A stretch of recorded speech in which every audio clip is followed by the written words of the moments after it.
Kamakailan ay pinalabas sa Pilipinas ang pelikula ni Casey Concepcion na Asian Persuasion at ito nga ay nangyari noong November 29.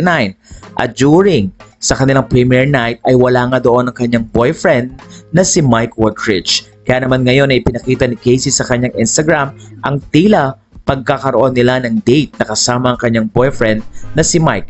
Hindi man pinakita ang photo nito pero ipinakita ang relo na kung saan ay favorite niyang collection ng kanyang boyfriend. Narito ang kwento ni Casey Concepcion na kung saan ay masayang nasa New York City. An elegant, fun, and even romantic seaside experience. Count me in to take the bait.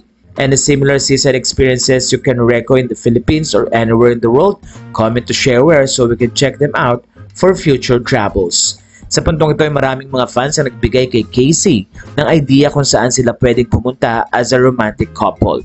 Patuloy na sinusuportahan ng mga fans ang mga ginagawa ni Casey at happy rin si Casey sa result at pagsuporta ng mga Filipino fans sa kanilang movie.